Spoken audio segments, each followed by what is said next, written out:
Hi, everybody. Welcome to our webinar, How to Get Started in Interference Hunting Without Being an RF Expert. I'm Tyler Brunell. I'm the marketing assistant here at Tempo Communications. And before we get started, just a few housekeeping notes. This webinar is being recorded, and it'll be available to you through a link that we'll email to you and also through our website, which is www.tempocom.com. That'll be in about 3 to 5 business days. As you've probably noticed, all attendees are automatically on mute and your video is restricted. However, we do invite you to use the chat box to interact with us throughout the webinar, and we'll have a short Q&A session at the end, so be sure to type your questions into there and we'll get to them. So your presenter today is Roger Pahe. Roger is the Vice President of Tempo's Wireless Solutions Division, which focuses on practical and intelligent tools for field technicians in the telecom and satellite communications industries.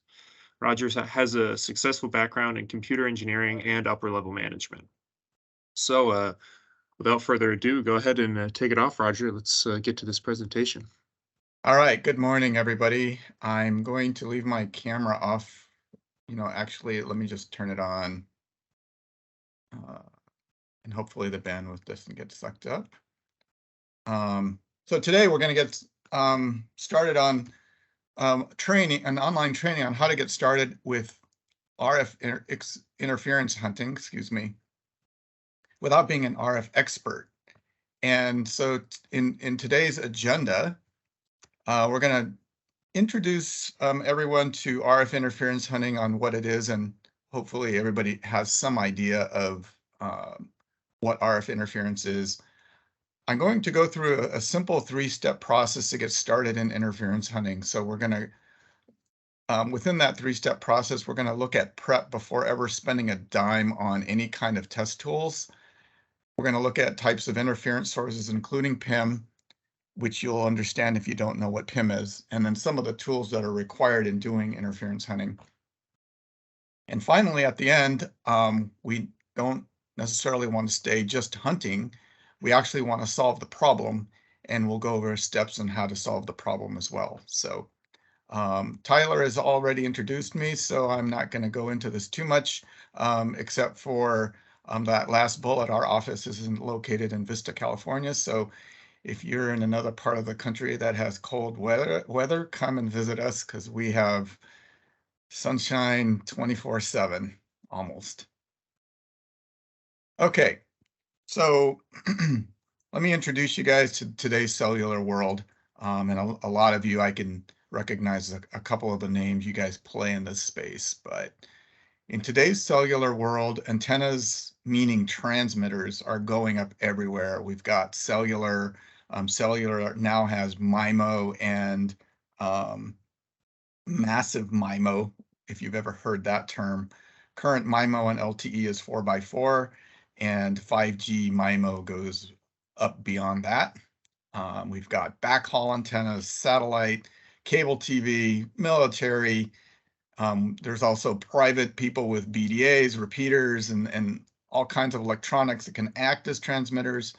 The spectrum is full, and the C-band turn-up is in full swing. So there's a lot of activity, lots of stuff in the air, and that is today's world. Unfortunately, what all these transmitters cause are problems. And so we're going to look at some of those problems today within some of the cellular trends. So I think I'm going to start, since this is a basic training webinar, I'm going to start at the very beginning. And I'll apologize to some of the people on the call who are a little bit more advanced, but we will offer more advanced training in the future. But let's get started with, why is RF interference a problem?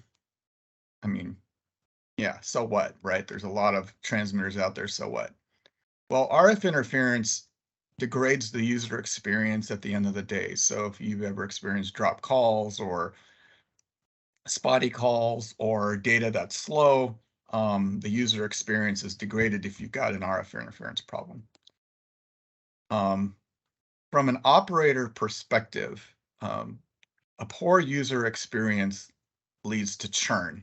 And if you ever heard that word churn means subscribers who jump from Verizon to T-Mobile, or T-Mobile to AT&T, or AT&T to Verizon, is where people turn off their cell service because they can't stand the experience and they go to another. And I did that a couple of years ago. And so I'm not going to plug any particular operator during this webinar, but churn is what the operators do not want. So they don't like churn. There's one other, so interference needs to be solved so operators don't experience churn. There's one other US trend, and it might be trending in other countries, I'm not 100% sure. But in the US, operators are pushing interference hunting tasks to contractors. Two of the big operators that I've worked with very intimately in the past used to have hundreds of technicians on staff doing interference hunting and RF related issues. And now they're pushing all of that work down to the contractors. And so what that does is it creates an opportunity for some of the general contractors who want to offer this service, but it also requires a learning curve and tools investment for those contractors. So it's something that a GC would have to invest in. And so that relates to who this training is for today. So I'm targeting field technicians on this training, someone who's out in the field, who needs more information on getting started with interference hunting. So maybe your operator customers are asking you to do this type of service. Some field technicians who are already doing interference hunting, but need more training and skills. And then finally, field technicians who are looking for information on tools needed to do interference hunting. There are more modern tools available today that are not nearly as expensive as in the past. So I'm going to go over some of those in this webinar. This training, we're going to focus on uplink interference problems. And if you know anything about the cellular networks, you understand that the uplink is actually the most vulnerable part of the radio access network because you can't control it. There are some things you can control with the transmitters, but you can't control the uplink. So that is the most vulnerable part of the radio access network, and we're going to focus on uplink interference problems in this webinar. And then anyone looking to reduce tool costs, so maybe you have costs and tools today, and you're looking for a way to reduce those costs and also be more efficient in performing this service. So that's what we're going to focus on today. So leading into that, I want to do a quick poll on how you would rate your RF interference hunting experience. And that will give us a good idea of who we have in the audience. If you can just, Tyler, I don't know if you want to instigate the poll, but Oh, there should be a poll question now live on everyone's screen. Okay. Here we go. I see some responses coming in. Beginner, intermediate, or expert? So this will take you guys like 3 seconds. So I'll give you guys 3 seconds. Do you have those results? What percentage? Yeah, so far we've got about 73% are beginners and 27. Oh, it's switching as we speak. So 1/3 are intermediate and 2/3 are beginners. And okay, there we go. Someone's an expert. Okay. Got one Okay. So I expert in the apologize crowd. to the one expert. We're going to keep this very basic today, but yeah. So we'll go through this material. There'll be some interesting stuff, hopefully. So let's get into it. I'm going to go through a really simple 3-step process to hunt interference, and each of these steps I'll dive down in depth, and I'll give you the outline here. Is the first thing you need to do is characterize your interference, and I'll go over what that means. Step number 2 is to choose your method of hunting. So now that you've done step 1 and you know what you're looking for, to choose a method of looking for it. And then finally, to document and solve the problem of what do you do once you find something. So it's very, very basic, very simple. So let's dive into this. So step number 1, let's characterize your interference. And what that means is if you're doing interference hunting, what are you hunting? What are you looking for? And how do you know whether you find it? And I have a little 4-step criteria here of time, frequency, shape, and source. So if you can define these things, you'll know what you're looking for. And I'll go into this in depth, but time, so whether that interference source is constantly there or intermittent, which makes it infinitely harder. Is the frequency of the interferer stable, or is it moving and jumping around? Is the shape a narrow band or wide band? And is the source, can the source be classified as either a bad transmitter or PIM? And I'll get into PIM, passive intermodulation, in a little bit more detail. So if you don't know what that is, I'll define that in just a second. So let's look at what a normal LTE signal is, and I'll look at LTE. 5G is going to be similar. 3G is going to be very similar. In a normal band, if you're looking at a spectrum analyzer, you've got on the y-axis you've got RF power, and normally that's measured in dBm, and then on the x-axis you've got frequency. So in this particular example, which is just an example, we've got a LTE uplink. It looks clean, it looks nice. This is normal and nothing going wrong here. That top of that head here, which is sometimes called the Bart's head, it'll jump up and down in normal parameters. You won't see anything. It'll look like a bunch of hair if you turn on persistence on your spectrum analyzer. And this is what it should look like. Yeah, everybody's nice and clean, and everything should be functioning fine on this LTE signal. I want to introduce something that hopefully some people on the call are familiar with, which is called a time plot. So this shows frequency versus RF power. A time plot is something that looks like this, where you've got time going across, and it's showing you the RF power over time. So it just keeps scrolling up as it takes more readings. You can see here on the alignment that lower power is blue, the higher power is lighter blue, and then it goes back to the lower power, which is blue. So this looks all normal, and this thing keeps scrolling down. Sometimes this is called a waterfall because of the way the graph scrolls. Sometimes it's called a spectrogram. I'm going to call it a heat map on this because you'll see why in just a second. Some people call this a heat map, where the time plot versus frequency is shown in scrolling. And all of these screenshots are from a product called AirScout Spectrum, which I'll talk about at the very end of this call. So don't worry about where I'm getting these plots just yet. So we know what it looks like to be normal. What does it look like when I have RF interference? So let's look at a very, very simple CW tone. So if I inject that into my band, I've got now some power that's going to affect my LTE signal. And if I look at this across the heat map, which is the waterfall or the spectrogram, I'll see that the noise floor, which is low, is still blue on both sides. The part of the spectrum that it's still even is light blue, but now I'm showing more power in that little area where I've got my CW transmitter, and that's going to probably screw up some what's called PRBs, or physical resource blocks, in my LTE communication.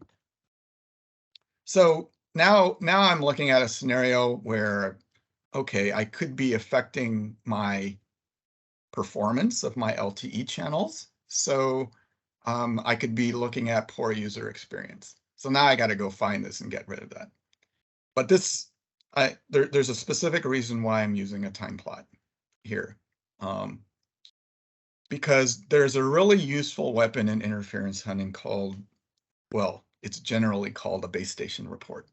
And the base stations then can actually report heat maps of the spectrum and give you critical clues on characterizing your interference.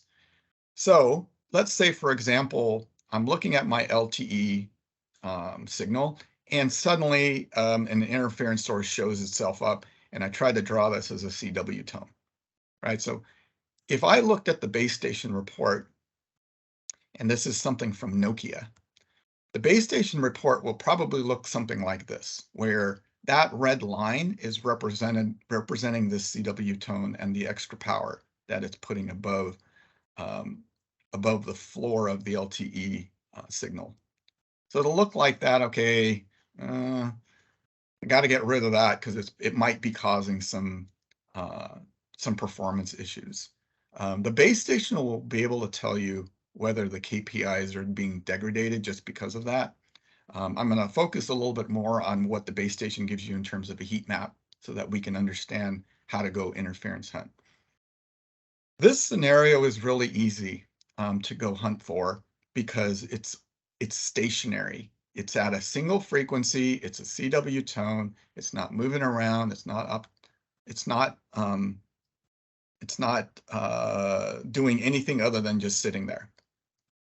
This happens to be a real interference hunter. The antenna tilt controller was bad, and it caused a CW tone to appear in the uplink of this signal. So now I'm going to get a little bit more complicated now. I'm going to show you some examples of how it starts to get more and more complicated. So CW tones are easy. Let's look at a wideband interferer. So a wideband interferer isn't one little tiny spike. It's something spread across multiple, a bigger frequency range. And oftentimes it just looks like a little square thing sitting on top of the signal. And this actually is easy because if it's persistent like this, you can go hunt down and find it. It starts to get harder when you have intermittent interference. So intermittent interference can be one of two different things. One where it's intermittent and it's kind of going like this. It's kind of just blinking back and forth. Those are really starting to get a little bit more difficult to find. And then you get ones that may be really hard to find where the intermittence might be every Sunday morning. And I'm going to use that as a specific example because I've got a case study on that later in the presentation. Let's say it appears Sunday morning between 9 a.m. and 10 a.m. And then for the rest of the week, it looks like this. And then you come back Sunday morning at 9 a.m. and the base station will tell you this. From 9 a.m. to 10 a.m., I had this interference source. And then 10 a.m. hits and it goes away. And you guys can probably guess what that might be. But so you get intermittent interference. And then you get something called passive intermodulation, which is PIM. And that is particularly nasty because it can affect the entire band. And it will tilt the signal. And so it'll look like this. And so I'll show you an example of this. And we'll get into some of the details of what causes this in a second. And this is another classification. So I'm going to call these two just basic transmitter interference. And then I'm going to call this PIM interference. And it's important to classify the two because the hunting techniques are different between basic transmitters and PIM. So let's look at some examples that use heat maps. Here's a pulsed interference example. Again, a base station report. The red is only appearing at intervals. So I'm going along, maybe there's a little bit of noise. Okay, great. And then suddenly it turns red and then it goes back to green. So depending on the scale of how fast the base station is reporting this, we actually don't need to be concerned about one-off pulses. So let's just say this is a pulse and it occurred over maybe 3 seconds. We actually don't need to worry ourselves about that because the base station either corrects it or it's so fast, even at 3 seconds, it's not going to cause major performance issues on the network. It's the persistent pulse signals which ruin the throughput, which I'll show you an example of in just a second. But this is a pulse interference example where you don't need to worry about it. And so if we look at this and run it through my little checklist of time, frequency, shape, and source, in time, is the interference constant or intermittent? And it looks like it's a one-off. So it's intermittent, but maybe this occurs again somewhere down on the graph. The frequency is stable, so it's not moving around. The shape is, it might be a little bit wider than a CW tone. This looks like just a bad transmitter, because remember, PIM goes all the way across the frequency range. And again, the frequency is designated by the x-axis. All right, so we got a bad transmitter here. It's sort of wideband, it's intermittent. Okay, now I've been able to characterize this. Let's look at some other interference examples. Look at this guy. Now, this is really difficult to see on the spectrum graph, because this thing is moving and then it moves back. This just happened to be a FM amplifier device, I think. Here's a pulsed thingy where you see red at certain time intervals, and remember the y-axis is time, so you'll see doom, doom, doom, doom, and then you see it. This will really screw up LTE performance. So if we run these two examples by our time, frequency, shape, source checklist on here, it looks like the interference source is constant, but the frequency is moving. So it's a narrow band, so that thing is going to move around, and this is a bad transmitter. Here, the time, we've got an intermittent, it's a pulsed intermittent signal. The frequency moves, except for this little area, it's pretty stable. It's kind of wideband, and this is also a bad transmitter. So now we're starting to get a feel for, okay, now the base station is starting to tell me, how do I read these heat maps? It's starting to tell me the characteristic of my interferer. Let's look at PIM. I've talked about PIM a little bit. And PIM, sorry, I don't have a real live example, but it looks like where that red is. It'll tilt that LTE signal and it'll go like this. And the heat map, you'll be able to see it easier, looks like this. And this, you can see it affects the entire spectrum. I mean, and you'll see the tilt, because over here it's green. Actually, this is tilted the other way. Yeah, this is tilted the right way, where this area is the red part, this area is the green part, and it's just nasty. And it'll affect all the PRBs across the entire LTE signal. So this looks like it is intermittent, though, because it goes away after a little bit. The frequency is across the entire band. It's wideband, and the source is PIM. It is not a bad transmitter. And so a little bit about PIM. PIM is actually two frequencies interacting with each other, so they're intermodulating. And they can be actually in the same band, so you can actually have some power at one end of the LTE spectrum and power at the other end of the LTE spectrum interact with each other and cause something in the uplink over here in another person's uplink. So it can get kind of nasty. The interesting thing about this is both transmitters, so whatever transmitters are causing the PIM, can be perfectly legal. You might be well within your legal band, but it's intermodulating with something on the exterior, which causes the PIM source, and that causes somebody's uplink to experience this. This is often called a rusty bolt problem, because those two frequencies have to interact with a nonlinearity, so a metal that is not constant. So a rusty bolt has different dielectric properties across it. And so you're looking for a rusty bolt or a rusty piece of metal, or metal that's not contacting properly, not a transmitter. So that's why the interference hunting classification is so important, because you have to know whether you have PIM or not, because you're going to go down a you're going to go down a rabbit hole if you don't know what you're chasing. I'm going to get into this a little bit more. Hunting for PIM interference, you're looking at something external. That's a rusty piece of metal or different types of metals. It can be internal or it can be external. So your coax cables or antennas can actually cause PIM as well. People are a lot better. The manufacturers are a lot better now on creating not properly PIM rated cables and antennas, but it still happens, and oxidation can happen over time. So, all right, let's get into a couple of tests, right? Oh, look at this heat map.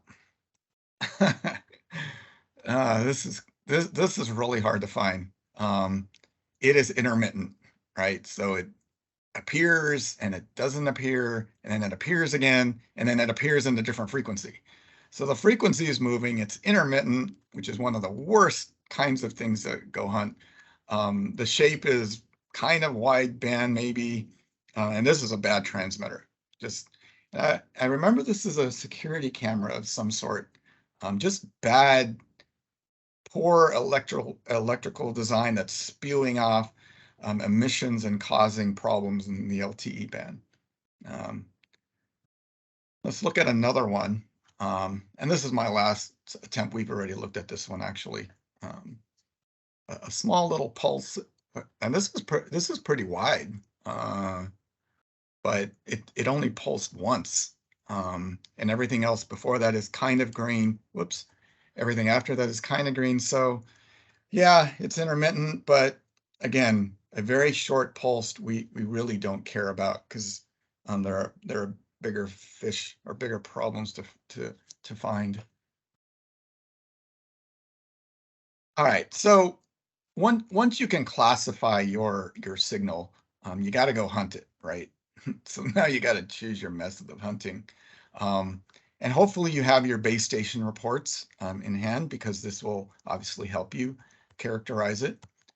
And so again, the biggest question, do I have a bad transmitter or PIM? Because the hunting method is different. If I have a bad transmitter source, I need a directional antenna coupled to a filter with a field spectrum analyzer, right? So something that looks like this. This is our AirScout Spectrum with the optional directional antenna connected to our field spectrum analyzer. And so once you know the characteristics of your signal, you got to go out and hunt for it. And so you take this and you got to drive around, and hopefully the base station's giving you the power, and you're able to know the characteristics, and you say, okay, I'm looking for this, in the simple case, a CW tone with this amount of power, and I'm going to go drive around the area of coverage of that particular sector of LTE and see where it is. So you're pointing this thing all around. You're maybe in your car. You get out of your car and you got to use this, and these are the simple tools. Oh, I don't have the filter in there. The filter normally goes in between the antenna and the spectrum analyzer. And the filter, if you're not familiar with that, you need it because you want to clean up the front end, because there are, again, so many transmitters. There's so much noise out there. You want to reduce the noise as much as possible, so you're only looking at the band in question. You get a directional antenna with a filter. Don't use an omni antenna. I mean, it'll pick up everywhere and you'll never be able to find it. So a directional antenna with a filter, with the field spectrum analyzer, looking for a transmitter source. So what if you have PIM? If you have PIM, you start off with very similar things. You still have a directional antenna. You still have a filter. You still have a field spectrum analyzer. And now you got to get something called a PIM tester. And this PIM tester allows the user to simulate or send a CW tone through the antenna so that you can locate this PIM source easily. And so this costs dollars, though. I'm trying to represent this. I'm not going to throw out pricing on these guys. If you're familiar with these, they're way up there. They're multiple tens of thousands of dollars. And so you're looking for a rusty bolt that might be on the rooftop or on the bracket. Here, I was up on a rooftop and we were looking for some PIM sources on the bracket. because it was a very local, local, what looked like a local PIM source. So we're looking at brackets. There's the PIM tester there, in case you're not familiar with what it looks like. A big box, pretty heavy, 40 pounds, haul up on the rooftop, connected to the antenna, light up the PIM source, and then use a spectrum analyzer to find the PIM source. So this PIM hunting is a course in of itself. So at the end, let me know at the end of this webinar. Let me know if you're interested in learning about PIM and PIM sources. This really is a whole training course, really, in and of itself. But I'm giving you some of the basics here on bad transmitter interference hunting versus PIM tools. Bad transmitter hunting is hard enough. So let's talk about that a little bit. This is where a transmitter's throwing trash into your band. So any one of a number of different things can throw. Cell repeaters are big culprits, especially the ones that unfortunately are maybe designed outside of the US, so they don't maybe adhere as much to the FCC requirements as required in the US. I often see cell repeaters doing damage that are not designed in the US. Signal generators, welders. Welders are interesting because their frequencies move. I mean, they jump around a lot. Bad IoT devices, they throw out wideband spikes. The security camera interference that I showed you earlier was an IoT device. LED headlights, that shouldn't be in here. This causes PIM, actually, so ignore this for just a second. Okay, so here's my little case study. Remember I was talking about interference that's intermittent, that only happened between 9 a.m. and 10 a.m. on a Sunday. And that turned out to be a bad microphone on a Sunday church service. So that base station, when it tells you, oh, my interference only happens, that'll give you a really good clue, because if you didn't know that, if you just knew, okay, I have interference, I'm going to go hunt it, and you're hunting it on a Tuesday, you're never going to see it. So if you knew it was 9 a.m. to 10 a.m., you can kind of analyze the situation. Okay, what happens between 9 a.m. and 10 a.m. on a Sunday? Okay, some church services maybe. Or, oh, it only happens during Saturday morning at 11 a.m. Okay, maybe that's a football game. So you can use a lot of deduction in using that base station report to figure out, okay, when do I need to go look for this, and what does it look like? Cheap imports. I hate to. I don't want to sound like I'm so pro US or anything like that. It's not about that. It is. I do find a lot of cheap import electronics that just spew out a lot of stuff. And then again, if you're PIM hunting, you're looking on the rooftop or in the immediate area for not transmitters. You're looking for bad metal sources. And again, this is a whole course in of itself. So let me check the time. I don't have time to go into the spectrum analyzer setup. I'll include this as part of the presentation I can make available. But the spectrum analyzer setup is really straightforward, of setting the frequency, seeing if you need to use low noise amplification or an LNA, which is part of the tool. It's the spectrum analyzer itself. Set the power in band so graphically you can see it. Use a peak detector to be able to read the power level on that peak. And then there's a new audible interference detector that you use with the antenna. And as you get closer to the bad transmitter, it'll beep higher, and as if you move away from the source, it'll beep lower. So it's kind of a noise indication of whether you're getting closer or further from the interference source. So that's just part of the spectrum analyzer setup. All right, let's say you go out, you've followed step number 1, you've been able to characterize your interference. You've gone through step number 2, is you're now using the right tools, And let's say you found the problem. Now you need to document and solve the problem is in the category of, can you turn that silly BDA off?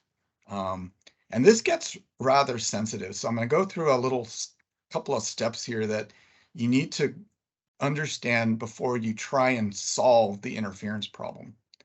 The first step is to record the spectrum. This is just showing a replay of something that we recorded in the field. You got to record your findings. To replay for other experts on your team in case they want to look at what the interference looks like. And B, there's legal documentation here because it might turn into a legal issue.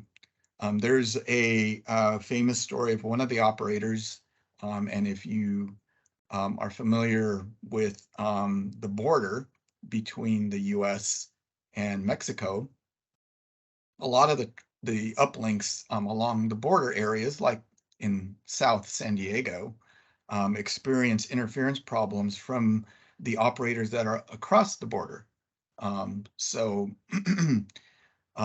What had to happen there was they needed legal documentation to prove in court that the transmitters across the border were the culprits, were the sources of causing performance issues on the US side of the border. So there was some recording that had to happen, instrumentation that had to be set up. So you'll have to take this into account, and it really does depend on the problem. So our Air Scout spectrum, we can record for hours, depending on the settings, well beyond what you'll need to document an interference case. And then you can replay it back in any number of different modes that I won't get into here because I'm starting to run out of time. And so now you have documentation of, or just legal proof of the interference source. Once you find it, you can record it. And then solving a bad transmitter. So let's say you've gone out in the field, you're using your directional antenna, you know what your interference source looks like. You go out and you find it's some guy's welder. Now what do? Well, first you followed the power and you found the source, right? You've recorded it, and now you got to politely figure out how to turn it off. So you can't turn it off for this guy because it's his business, right? So you'll have to, that option is off the table for a business like a welder. You can either shield it, you can figure out how to reduce its power. In this case, it's not. Or you can replace it with, if it was an electronic source, you can ask them to replace it with something that's more compliant. But this gets into the trickiness of interference hunting is the operators, since they're pushing down this work to the general contractors, the GC has to go in and say, as a representative of operator A or operator V, I need to have you work with me to turn off or eliminate that source that's causing our uplink performance issues. So now you have documentation, you've got, so normally the operators will provide you with an FCC letter saying whatever operator is legally, it has this spectrum, owns it legally, and no one else is allowed to transmit in it. And here you go, Mr. Welder, I have the authority to remove things that are in my spectrum. How do I work with you on that? In this particular case, I remember the welder, they shielded part of the building, which was pointing at the cell tower. But it's not always easy to figure out, all right, now that I found the source, what do I do? So we recorded the spectrum for documentation and analysis purposes. And at the end of the day, the US is different than other countries. The US, the spectrum owners, so let's just say, for example, Verizon or AT&T or T-Mobile owns the spectrum. So the spectrum owners are responsible for policing their own spectrum. So they got to go out and knock on the door and say, hey, Mr. Welder, your equipment is ruining my uplink. In other countries, as I understand it, the FCC or the equivalent FCC body can act as the enforcing agent in doing this. So just work with your local regions. If I don't know how many international people we have on the call, but work with your local operators and agencies to figure out how to turn this off. All right. So a summary of my 3-step process is to characterize your interference. We went over heat maps. We over criteria of when that interference happens and what it looks like. Once you've characterized it, you get the right tools for the job. So make sure you understand the hunting between a bad transmitter versus hunting for PIM, which you need more equipment on. And then finally, once you find the problem, to document and solve the problem, record it for documentation purposes, and then use the different techniques, which might be people techniques, to get the problem resolved. When you go to characterize your interference, back again, I've defined the time, frequency, shape, source, whether the time is constant or intermittent, frequency, is it stable or moving, narrowband or wideband, and then is the source of band transmitter or PIM. So now I've talked a little bit about the product AirScout Spectrum on this webinar. Let me check the time again real quick. Up. And so if you are interested, we can certainly provide, we have a limited number of demo equipment available if you'd like to try this out in the field. We have 3 models that cover both the cellular bands in the lower and mid-band space, as well as millimeter wave. And if you're doing any satellite K or KA band, we can cover that all the way up to 40 gigahertz. So the 5G millimeter wave we can cover. And then if you have more information, AirScout Spectrum has a link here. Okay, I wanted to leave a few minutes for Q&A at the end of this call. So thank you again for coming to this webinar. Hopefully some of the things here were helpful. Tyler, let's take some questions. Are there any questions in the chat? Yeah, Al Palacio, I see the first half of your question, but it looks like you got cut off. So just want to let you know, he wants to get the cost of something. You might have to reach out to your local distributor for that answer, Al. I can more answer details. that question in generalities. Yeah, please reach out to your, or just, you can certainly send us an email, but with regards to pricing, the AirScout Spectrum product was designed specifically for field technicians. You'll find that a lot of products out in the market, spectrum analyzers, have a lot of bells and whistles. And we purposely decided that field technicians don't need a lot of bells and whistles. They need something that do the job fast, quick, and be in a rugged, small, compact case. Our price is significantly lower than any of the major competitors on the market, significantly, and I'm talking upwards of 30 or 40% cheaper. So just keep that in mind. Reach out to us for the specific pricing, but just know we're favorable. Yep, absolutely. I have another question for you. Can the AirScout Spectrum also be used as an antenna alignment tool? Yes, good question. We have an antenna alignment kit that uses a signal generator to light up one side of I'm going to use the microwave backhaul antenna for example's sake. If you're able to, the antenna alignment kit that we have uses a signal generator to light up one side of the antenna, and the other side of the link, you can connect a spectrum analyzer. So yes, we have an antenna alignment kit specifically to do that. Awesome. We have another question here in the chat. Do you sell the antennas and all the accessories such as LNA and low noise cables? So I think Yeah. yes. So yeah, your last answer kind of answered that. We have another one here in the chat. Uh, can we also figure out the interference by drive tools? Also, how different uh, from that does AirScout work?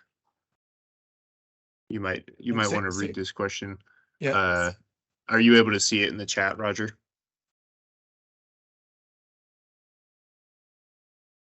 By Atik Rahman. Oh, yeah. Yeah. So, good question. The question is, can we also figure out the interference by drive test tools, and also how different is AirScout Spectrum from that? We actually have a drive test tool called AirScout Mobility. AirScout Mobility and other drive test tools, they are not used for interference hunting. They're used for understanding the network throughput and optimization. In an interference area, the first symptom, if you do a drive test first or read a base station KPI report first, you first might see a degradation in performance. That might be an indication of interference, or it might be an indication of something else. So the drive test tools might give you an indication, but it won't tell you, oh, I have interference. The only way to do that is with a spectrum analyzer to actually debug and understand, oh, I have interference. And that's really looking at first the base station heat maps, which I showed you, and then second of all, going out and hunting on foot with a directional antenna and looking at the spectrum with your own eyes. So hopefully that answers the question. Great. And another one. What are the limitations in comparison? This is in regards to AirScout Spectrum in comparison with other robust spectrum analyzers such as Inritsu or Keysight. Yeah, the biggest difference is in feature set. So the Anritsu or Keysight box, they have an unlimited, well, I used to be a product manager at Anritsu, so I have to be careful not to throw out too many things, but there's a huge number of features that can be included that are all software type of features. So for example, integrating coverage mapping with the Anritsu box, or doing FM demodulation, or yeah, there's just a ton of other software features that and it's commensurate with the cost. So you will see some of the competitors' boxes start to really go way up even if you get a basic configuration. I think that's the biggest difference between the AirScout Spectrum and the competitors' boxes. It's also the biggest reason why our price is lower and their prices are higher. Yeah, and if you go, yeah, all you need to do is just go on Anritsu or Keysight's site, try to configure a box, and just do a basic configuration. You'll see. I think Keysight still has their prices on their website. Actually, I don't think Anritsu does, but it'd be an interesting exercise to go through, see the feature set, see the number of features that are used for different things. There's a lot of people who are more RF engineers, so they want to look at something more specific, like demodulation, for example. So Awesome. It looks like that's about all the questions we have today. So we'll go ahead and wrap up. Thank you all for joining us today. Like I said in the beginning of the presentation, this recorded webinar, the recording of it will be available to you guys in about 3 to 5 business days. We'll email you guys a link to that so you'll be able to access it and refer back to this information as needed. So thank you all for joining us, and you all have a great rest of your day. Thank you, Roger. all right, thank you guys for coming. Awesome.